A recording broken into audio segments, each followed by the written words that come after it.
Hey everyone, this is Adam Elenbaas from Nightlight Astrology. Happy Monday, everybody. Today we're going to take a look at the lunar eclipse in Libra, which just came through overnight. And we're going to run it through all 12 whole sign horoscopes with some brief reminders about what topical area of your birth chart was activated by this lunar eclipse, which you may notice today, tomorrow, as the week unfolds, as the next few months unfold, and maybe even over the past few days, like as the weekend and the eclipse was coming through over the weekend. Maybe you noticed it even last week. So a little reminder about those topical areas of the houses by horoscope today. And then at the beginning, before I go into the horoscopes, I'm also going to talk briefly about some of the main themes that a South Node Libra lunar eclipse might involve overall. So you might want to listen to that first and then jump ahead to your horoscope if you like to jump forward to the timestamp for your sign. All right, anyway, that's our goal for today. Before we get into it, don't forget to like and subscribe. Share your comments and reflections in the comment section. We'd love to hear from you guys, especially if you have a good story to share about the eclipse. It's eclipse season grabbed story time. So use the hashtag grabbed. Tell us the lunar eclipse in Libra is the story that you're wanting to share something about, and then tell us your story either in the comment section or you can email it to us, grabbed@nightlightastrology.com. I want to take you over to the website because I am promoting two things now here at the start of the end of the month and going into April. Go over to nightlightastrology.com and click on the courses page. Go to the first year course. We're going to be starting to we're opening for enrollment in the next week for the spring program, Ancient Astrology for the Modern Mystic. Our first year course in Ancient Astrology starts June 16th. We're going to be starting enrollment for that. There's need-based tuition. There's an early bird price. So make sure you take advantage of that. And then on the events page, if you go to live events, live talks, you will see that in the month of April, we have the last of our outer planets in love talks. We did Pluto and we did Neptune already. So in April on the 18th, we're doing Uranus in love and looking at the signatures of Uranus in the birth chart when it affects love and relationships, as well as by transit, and how to understand what Uranus is doing in love and relationships and how to work with it. If you miss Neptune in love or Pluto in love, you can order those from the shop tab at the top, as well as a bunch of other cool things that we have, from previous masterclasses to my book that's being early released chapter by chapter.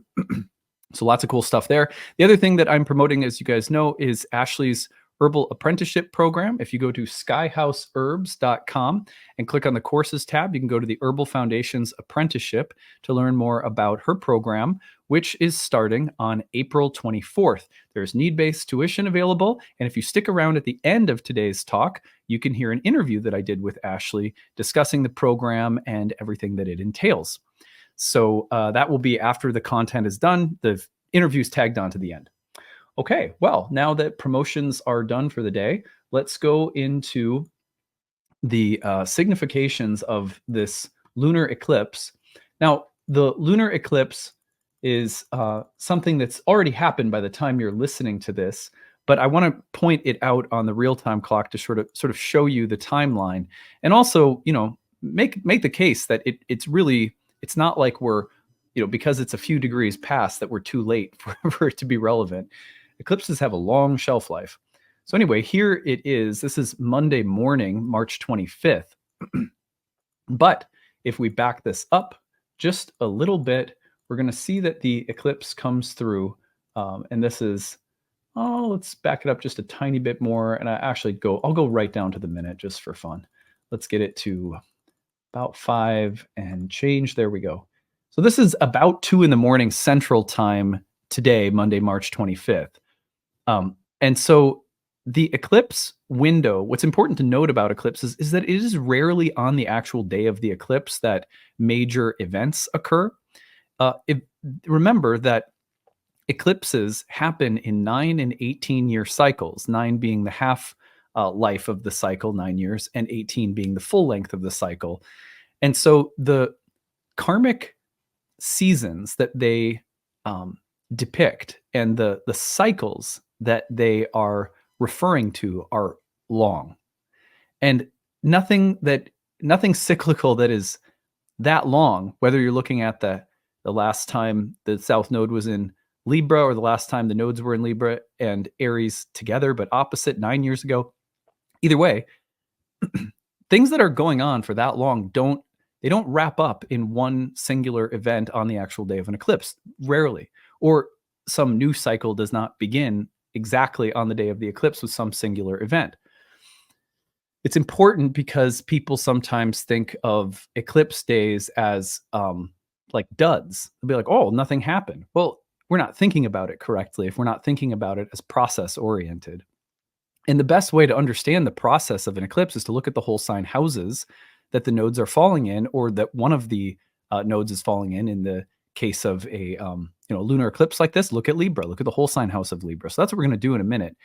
But there are some big things we can say about this lunar eclipse. I would say, well, just first of all, I would say give it at least the rest of this lunar cycle and the next lunar cycle, because the next lunar cycle starts off with an solar eclipse in Aries, the opposite sign.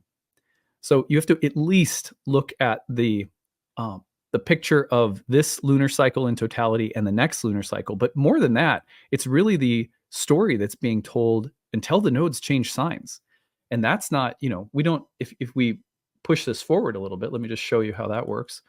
We're looking at the nodes of the moon not shifting signs completely until February of 2025. So it's late January, early February 2025, measuring by the mean node here, which is one of the two ways we can measure the positions of the nodes. So, you have to think about the story of the nodes in the signs that they're in, and the further eclipses that are going to the subsequent eclipses, excuse me, that will occur in the autumn of this year. So we're not really reaching the place where there's a lot, right? There's a lot to process as the nodes move through signs and have multiple eclipses in the same signs. So give it 6 months to a year from now, which is fair given how long it's going to take for the nodes to change signs and for eclipses to start transitioning into new signs. And even then, just be aware of the storyline that's developing around the whole sign houses of Libra and Aries. Now, on that note, so there's a few things that we can say about a South Node lunar eclipse in Libra. If you have not yet listened to the video that I did a couple of weeks ago previewing the lunar eclipse in Libra, I highly recommend going back and listening to that, because in that video I unpack all of the dignities that are present and really take a look at synthesizing all of the contextual factors around the eclipse. I'm not going to reproduce that today. Today is just meant to remind us of the whole sign house and its topics through kind of quick hit horoscopes. But some of the themes involve a kind of, there's a rule of three, if you've ever heard this in astrology, where if you see the same thing in three different ways, it's a thing in a chart or in the sky at any given moment. So there's three ways in which this eclipse repeats the same theme, and that is the theme of a kind of moment of harvesting something that has history behind it. So there's three ways you can see this. One is that this is a lunar eclipse. Lunar eclipses are the harvesting moment of a cycle. They bring the fruit onto the tree. They are moments of the manifestation of the fruits of a cycle. And that usually will indicate that the fruit is ready to be harvested, and hence the cycle is ready to be released. It's a moment of resolution, completion, manifestation, harvesting, and there's a sense that something is completing itself. So that idea of completion and consummation or resolution is very important for understanding lunar eclipses in general. So that's one. Two, this is happening with the south node of the moon. And of the two nodes, the south node is the one that points toward the collection, crystallization, harvesting, or resolving of cycles that have history, of things that have a past, for better or worse. So there's two. And then three, we have this happening in the sign of Libra, which in the story of the zodiac, which is a solar story from equinox to solstice to equinox to solstice in the solar year, the sign of Libra is the sign that sits at the fall equinox. So the moment at which it is associated with the harvest and with the death of the sun, and you will reap what has been sown. And there's a moment of judgment and evaluation for things that have history behind them that's always been associated with Libra and the entrance into the underworld. So you have three different signs of karmic harvesting: psychological, spiritual, narrative, biographical, harvesting, completion, resolution, the reaping of what's been sown. Now, when you have all of that taking place in a Venus-ruled sign, like Libra, one of the major ways in which this kind of moment of harvesting, completion, and resolution of something that, with history, will take place is in and through relationships. The most obvious Venus signification. This is a Venus-ruled eclipse. But it also, especially with Jupiter-Uranus coming up to conjoin in Taurus, another Venus-ruled sign, we have the idea of Venusian breakthroughs, whether that's in body, health, art, love, sex, relationships.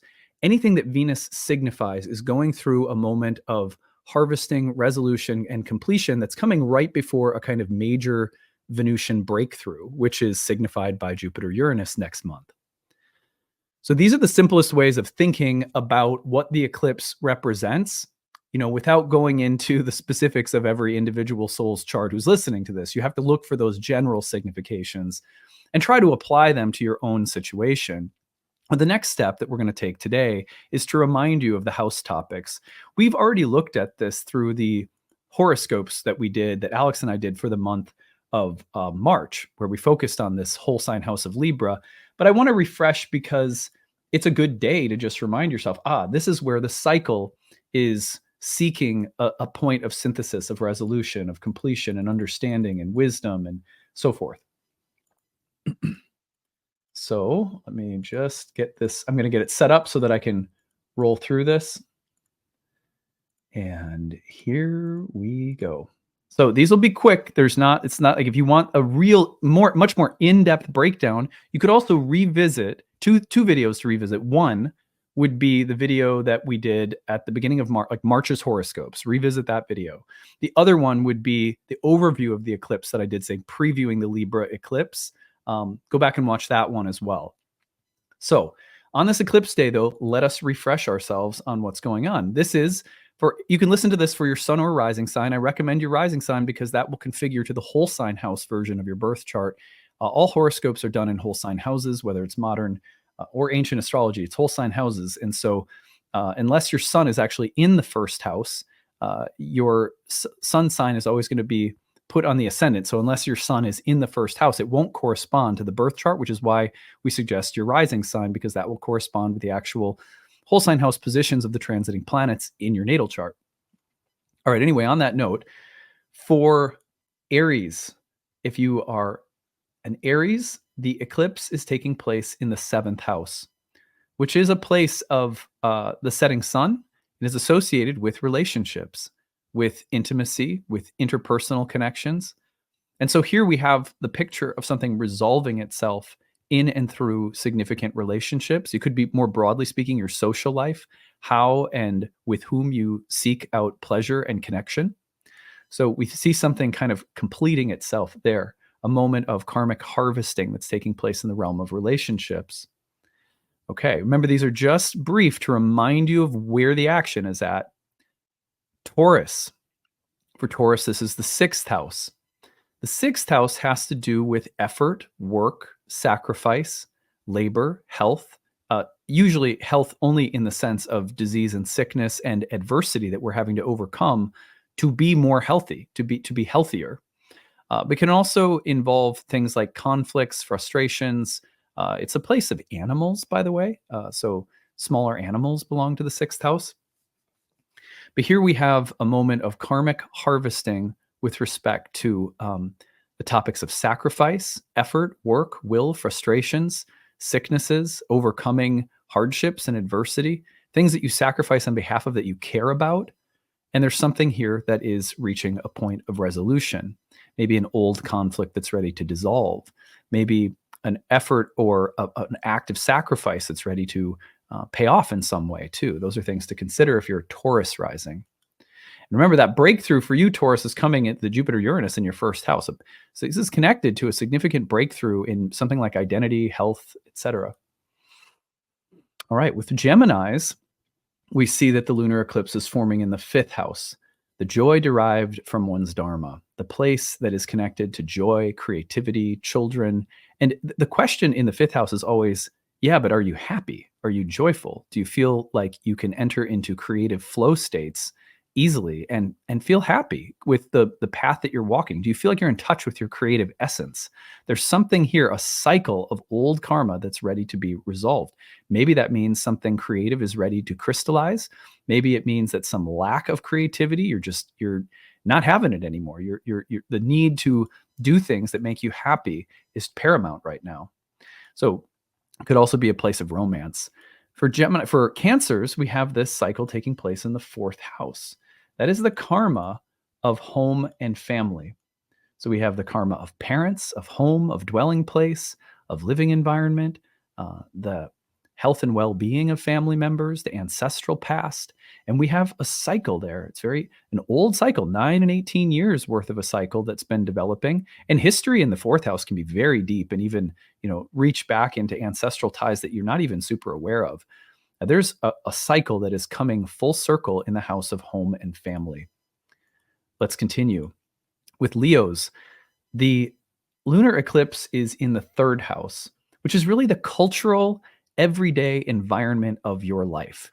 It has to do with the people, places, and things that are most constant, that surround you, and that define like the ecology of the environment, mentally, emotionally, physically. And here we're seeing that, especially with respect to relationships in the environment, how they shape and influence you, or how you shape and influence the environment in and through relationships, that there's something that needs to change, or there's something that's reached a cycle of completion. It could also be that important people in your life, like siblings, cousins, family members, are reaching some important initiations or turning points, like marriage or kids. Or it could be that you're seeking some different way of defining the culture or world around you. And that is a very 3rd house kind of thing. It was called the joy of the moon, in a place that was associated with the everyday culture and environment that defines your life. It's like the set of the play. The love, it's a love story, but it takes place in 14th century England or something, whatever. So what is the setting of your life like, and what kinds of changes and old karma is resolving itself and changing the setting or environment, which is very important for psychic health and for your relationships right now. All right, so for Virgos, this is taking place in the 2nd house, which has to do with things like money, and it has to do with things like resources and the people or things that you rely on that act as assets in your life. It has to do with your values when it comes to what you own or possess. Excuse me. And it's also related to the development of skills and abilities that you can use to support yourself with. Here we see some cycle that has history behind it, reaching a point of resolution, of harvesting. So money, time, energy, resources, skill development, acquisitions, assets, expenditures. There is a cycle of karma reaching a place of resolution right now in that domain for Virgos. For Libras, the eclipse is taking place in your 1st house, which means that we see this cycle of harvesting with respect to your body, your health, your identity, your psychology. The process or development of your own individual selfhood is reaching a critical moment of transition. This may also be bouncing off from the upcoming Aries eclipse in the house of relationships. And so is it possible that relational dynamics and identity, who am I and who am I in relationships, are intimately related right now for Libras? But it can also be as basic as understanding who you are, whether you're taking good enough care of yourself. Your body, health, and identity are the focus of this eclipse, and it does have some history behind it. All right. If you're a Scorpio rising, then we're talking about the 12th house. And a 12th house lunar eclipse in Libra is probably bringing up things around pleasure, sex, love, relationships, diplomacy, peacekeeping, peacemaking, and a kind of a cycle of unconscious or unseen material that is making itself known to you now, that has history behind it. And it's probably tapping into, again, the realm of relationships or anything Venusian: pleasure, art, beauty, women, friends, And what are the unconscious spots with respect to, say, pleasure or beauty or friends or sex or love? There is a cycle, has some history behind it, and it is moving through an unconscious space to, you know, become more consciously available to you at this time. All right, let's keep going. So we'll move into Sagittarius, which places the Libra energy into the 11th house. And that is going to be the place of friends, allies, groups, communities, and also your aspirations and long term dreams and desires. Here, with the lunar eclipse in the 11th house, one has to wonder if some cycle, again, something that has a lot of history behind it, is reaching a place of culmination, closure, fruiting, a place of completion with respect to friends, groups, allies, colleagues. And also, I wonder if your long term dreams, aspirations, and goals are shifting somehow, as are the people that you feel like you want to surround yourself with. Whatever the case might be, allies, friends, groups that have served their purpose, maybe, the connections with some of those people or groups is ready to be dissolved. Or maybe it's just you're reaching a transition point where your relationship to certain people needs to change or evolve. And it could also be that your sense of who you are socially is needing to adapt or evolve in some way. And then lastly, I would say that your long term dreams and aspirations and who or what you need to surround yourself with on their behalf might be shifting. So let's look at that for Sages. For Capricorns, we're seeing this Libra eclipse in the 10th house, just a place of vocation and career. It's also just a place that represents um, what you're achieving, how you're known, your reputation, your notoriety, anything that connects you to the greater society in which you live, and your connection to the people in the world you inhabit that's outside of the private realm of like your house and your private relationships. What connects you to the world is changing right now. Your role in it, your job, your company, your interests, your abilities, where you feel called to serve or what you feel called to do. The direction might be changing as you reach a moment of crystallization or an old cycle that's ready to offer its fruits and then, be digested and released. So a nice, a big, an interesting transition moment for Capricorns in the career house. All right, for Aquarians, we're looking at the 9th house, which is the place of higher learning and the higher mind. It's a place of pilgrimage and religion and spirituality. It's a place where we seek out wisdom and understanding, whether that's science or religion. It's a place that we try to learn and understand. It's a place we orient our moral and spiritual compass. It can be about traveling abroad. So for Aquarians, you're reaching a point of synthesis. Maybe some form of wisdom or a paradigm that served you in the past is ready to be released. Maybe new wisdom or understanding or the shaping or developing of a new philosophy is coming about because you're ready to evolve and shift and an old understanding is passing away. Or maybe this is just speaking to the continued development of knowledge, wisdom, and understanding in some specific field. And maybe it's also about the fruits of your labor. If you put in a lot of hours studying something, the lunar eclipse in this house may suggest that you're going to reap some of the benefits of the work that you've put in to understanding, studying, learning, traveling, spiritual practice.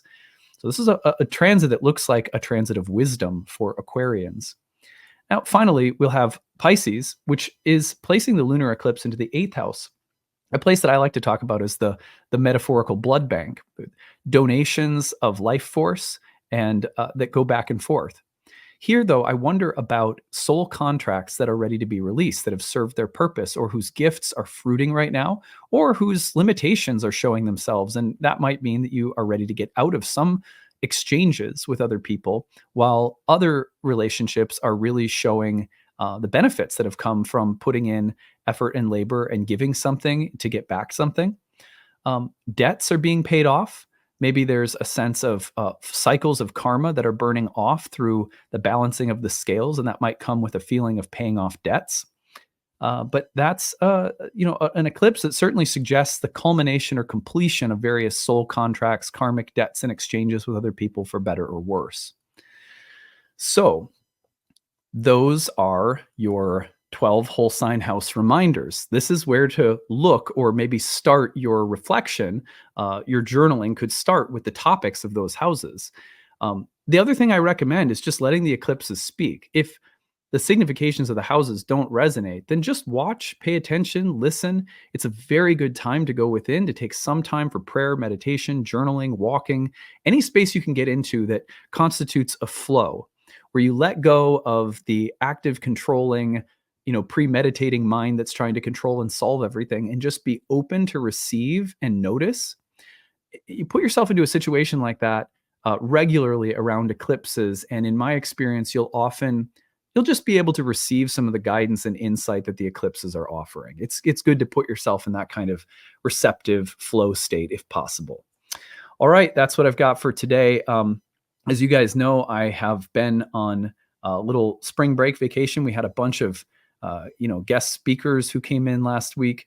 There's some more things I'm sharing this week as I don't get back until the end of the week. And so in advance, I've prepared some content to share that I think you guys will like, and then regular content will resume next week. But we will have, there is some really good topics on the schedule for this week as well. So let me just take a look so you know kind of what's coming. On Friday, I will have April's astrological overview. So I'll be back, and you have a video for me that I've prepared looking at all the major transits of April on Friday. I'm also doing the next episode in the Planets in Profile series on the moon. So we'll be taking the moon through Cancer with Kaylee's spoken word poetry. That'll be Thursday. And then Tuesday and Wednesday this week, I have 2 sample talks from our guest speaker series. And I want to remind you guys, because I guess I spaced on this, the guest speaker series is free, and it's once quarterly that we have 3 guest speakers. You can always look at that on the Nightlight Astrology website. If you go under the events tab, there's a speaker series. They're all free to register for, to receive the links for, and you get the replay link for free as well. That's provided to us thanks to all of your generosity through the Kickstarter, that we bring those speakers out, pay them, and make that free for everyone. So be sure to check that out, because there's some cool talks here in March, and you could pick up the replay, or you could check out the ones that are still to come. So be sure that you look at that too. I've promoted that a few times recently, but just in case you missed it, those are free events that are coming up here at the end of March. All right. Well, stick around after I sign off, because there's an interview I did with Ashley if you want to learn more about the Herbal Apprenticeship Program. But other than that, I hope you guys have a great rest of your day, and that you are poised to receive all of the blessings and benefits of this beautiful eclipse. All right. Take it easy. Bye. Hey, everyone. Thanks so much for sticking around. I'm really happy to be joined by my wife, Ashley, who is an herbalist. Hi, Ashley. Hey. And yeah, I'm really excited to be helping Ashley promote her upcoming program, which is something that you actually began teaching many years ago, this Herbal Apprenticeship Program. I think it was 2011 or 12 that it got started, right? Right. Yeah. Yeah. So it's been over 10 years I've been offering this course, and yeah, it's my favorite thing to teach. Yeah. And just to be clear, because some people on my channel, most people know you because you pop on here or there. We talk about herbs and astrology. There's an attraction in our marriage and an attraction in the subject matter that is old. Like, we've been together for 14 years in our relationship going on, and we've always had a fascination with each other's areas of expertise, and we've done lots of things to marry them together over the years, in addition to literally getting married. And and actually, herbalists and astrologers have married the subjects of herbs and planets together for thousands of years as well. Now, your program is focused on herbalism. It's not an astrology course, but there is certainly a lot of overlap in terms of the energetics and the spiritual approach to herbalism that you take. And so I was hoping that we could start off just by telling people a little bit about the program. You're coming to this after taking a little bit of time on maternity leave. Our kids were not yet in school. Now they are. You're coming back to work. This is really exciting. The new program launches at the end of April. I'm going to put it up on the screen so people can see it. You can find it at skyhouseherbs.com. Enrollment is open now. The course begins. You go under Courses, Herbal Foundations Apprenticeship at the end of April. Tell us about it.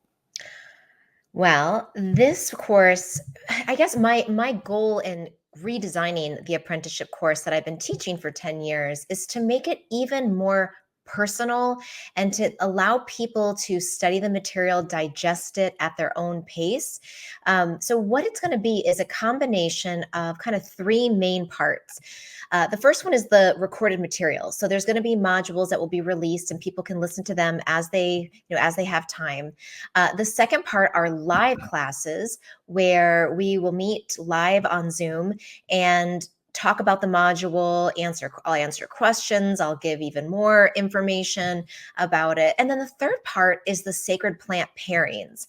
And so I've always taught the herbal portion, like the plant diets, one at a time, but this year I'm going to do it in pairs because I think you can learn a lot by comparing and contrasting herbs. So for every module, you'll have 2 herbs to study, and you'll get a little cheat sheet about them before you start the module. And then you'll have an opportunity to work with those 2 plants and blend them and keep them separate and just really work with them closely. Because my goal is that I want people to be able to find information that they can really use in their own lives, maybe with clients, whether they have a professional herbal practice or maybe they're a therapist in a different field, that they'll know these plants so that they can work with them really comfortably. I love the different modules that you have just so we can preview them for people. Module 1 is Vitalism and the Heart of Herbalism. Module 2, Building Your Home Apothecary. They're so diverse. I love Module 3 is my favorite, Plant Spirit Medicine. Energetics and chemistry. You have such a holistic approach. It's what I've always loved about your teaching. You'll teach about the doctrine of signatures. You'll talk to people about how to communicate with plants, how to think of them as teachers that are living beings, that have personalities, that aren't just phytochemistry or whatever, but you will also teach phytochemistry. And I think that you have this really well-rounded way of helping people be intelligent about the plants, about the body, about the systems of the body, but also not afraid to use energetic systems, not afraid to take something from the kinds of energetics that ancient mystics were working with, whether that's the elements or whether that's, some of the overlay with things like Ayurveda, Chinese medicine. You take what's useful on a symbolic and energetic plane and on a personal connection level with the plants, and you marry it to really smart scientific research. I think that's rare. You don't see that a lot. Well, thank you for saying that. Yeah, to me, it's all language. They're just different languages that we talk about the same thing. And I think the more diverse our languages as herbalists, the more we can reach more people. And that's kind of my goal. Like, I want everyone to be able to identify plants, use plants. So we need to diversify the languages we speak so we can talk with our physicians, so we can talk with a therapist, we can talk with a mystic, right? We can talk with children, and we have a language that everyone can use. You talk in the program, in your modules, you have stuff on digestive and gut health. You have stuff on detoxification, colds and flus, and dealing with virus seasons. You talk about tissue states, and you're talking about how to give things to your kids for, helping them maybe at times even relax before bed at night. We use a lot of different things with our kids. I love this, that you have called this I'm going to find the phrase where you use, and I'm going to mess it up. A community herbalist. What is a community herbalist, so that people can understand that definition? Because sometimes people might look at a course like this and think, gosh, unless I go to an accredited university for 8 years and learn all about chemistry, I have no right or business suggesting herbs to people or using herbs. That's just not true. And that's not the history of how folk herbal medicine has been used or taught. So what do you mean when you say community herbalist? I think you said it perfectly. This is the people's medicine, and our grandmothers and great grandparents used plants as medicine. There's nothing actually that hard about the practice of herbal medicine. It's just getting to know the plants and getting to know the times when they're most useful. I really envision that this course, people can take it and, yes, use it for themselves, number one, because I think a lot changes when we have the personal experience, and then using it in your family, whether that's just, maybe making a tea for your dog, or, if you have kids, or maybe you just have a partner, maybe you have plants you can use, and we'll talk about taking care of a garden, but using it for yourself, for whoever's immediately around you, and then taking it beyond that, because it's likely that at some point you're going to be talking with someone. They're going to say, oh, I've got this digestion thing and I've tried this and this. And they might say, hey, you're studying herbs. Is there anything that you would recommend? And you know what? You'll probably have a few ideas.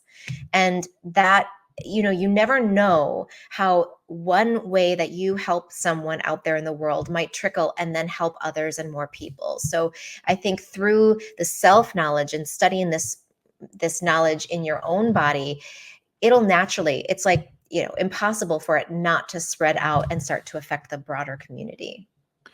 Yeah, I think that's really important.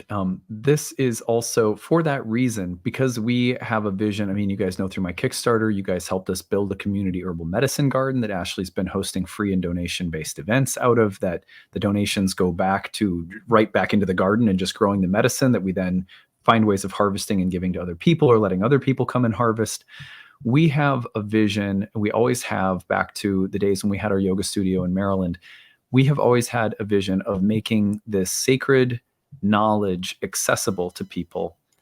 And that is both there in this program in terms of the way you're framing what it means to be an herbalist. It might mean that you're a professional and you see clients, and you could continue beyond this program developing the skills to do that. This would certainly set you up for success. You could also go forward and be someone who uses what you know with friends and family and yourself. And that's an incredible set of tools to have. The program's also very accessible from both a programming standpoint and a price standpoint. I'm going to take you back over and show everybody the programs. The modules are pre-recorded, but then you meet outside of the modules for discussion, community, Q&A, and sort of development and integration. So people can attend those live. If they miss those integration sessions, they can also watch the replays of those. So Absolutely. Yeah. anyone could take this at their own rate, as slowly or as quickly as you wanted to, really soak it in, or blaze through it. And, and then we can certainly, beyond this program, as Ashley perhaps makes more advanced programs available as she's easing back in out of maternity leave, can help you with further development or recommend you to many other wonderful programs where you could continue your studies. We want this to be accessible. We want community herbalism to be, as simple as being able to show a friend a couple of yoga stretches. We should be able to show each other herbs, and just, hey, this is a helpful herb to use. Also, accessibility price-wise, we have an early bird enrollment, and we have standard enrollment. And then we have tuition level 1 assistance and tuition assistance level 2, which break out the affordable tuition into different levels of affordability. And you can kind of identify where you're at if you're someone who wants to take this program, but needs to work within your means and not hurt yourself doing it. And then for those who can pay, we ask that you use standard or early bird enrollment. And that's the same thing I do for all my astrology programs. So we try to keep it super, super accessible. The Herbal Apprenticeship program starts April 24th. I know Ashley's super excited to be getting back into teaching too. I also would like to offer Ashley just a chance to tell everyone a little bit about, before we end here this interview, tell everyone maybe a little bit about your own background, who you studied with, what your influences are, and just anything else you want to say before we cap it off. Ooh, okay. Well, I think, I started off as a kid playing in the woods, mixing perfumes and potions. And then I went on to study environmental science, where I studied organic chemistry and restoring native wetlands. And really from an environmental perspective, that's how I got into herbalism. And then after, I realized after working on the restoration piece and joining a lot of earth advocacy groups, that the problem's not with the earth, but with the people not understanding the value of the earth. So then I started going into holistic medicine. I graduated from the University of North Carolina, Asheville, with a degree in interdisciplinary studies. And I went on to get my that was my undergrad. And then I got my master's from the Maryland University of Integrative Health. It was then called Thai Sophia. But my teachers there, I had such a great blend of teachers, really scientific minds, like Simon Mills from the UK and Kevin Spellman, who is like a chemistry genius. He's also an Ayurvedic practitioner who studied with Dr. Vasant Lad. Matthew Prisco, medicine maker from Galen's Way out in California. So I had a really wonderful, diverse variety of teachers in that 3-year full-time master's level program. And then after that, I went on to study with Matthew Wood pretty intensively because I liked his energetics. I liked the way he spoke about the plants and his personal experience working with low dose, drop dose medicine. And he has had amazing, he's done such amazing work herbally with just using that method. And gosh, I've got a lot of herbalists in my David basket. Duke comes to mind. And, Jim Duke. Or Jim Duke, sorry, Jim my bad. Duke, Margie Flint, Rosemary Gladstar is like, I've only done one herb walk with her, but it was amazing. So, I have shelves of herbal books and people who I just adore. Yeah. And yeah, I just feel really grateful that I've had that blend of the science and the energetic herbalism and the traditional herbalist perspective as well. And I try my best to blend them together and to give everyone a really diverse yet integrated herbal studying experience. Yeah, absolutely. You get that. That is exactly what you'll get if you sign up for Ashley's program, which I encourage you to do. If this is the kind of thing that interests you, you won't regret it. It's a fantastic course with someone I absolutely love, obviously, but also like a really, truly fantastic human being and teacher of plant medicine. And if you want to learn more about her, see her work, get to know her a little bit, check out her YouTube channel, Skyhouse Herbs, where she publishes weekly on plant medicine, plant energetics, and also on Instagram, which is Skyhouse Herbs. So the apprenticeship program starts April 24th. I wanted to get Ashley on, brag about her program, turn you guys on to it. Thank you so much for being here. And I'm sure that we're going to see some people from the Nightlight astrology world getting introduced to you and all of your magic. I would love that. Thank you. All right. Take it easy, everyone. Bye.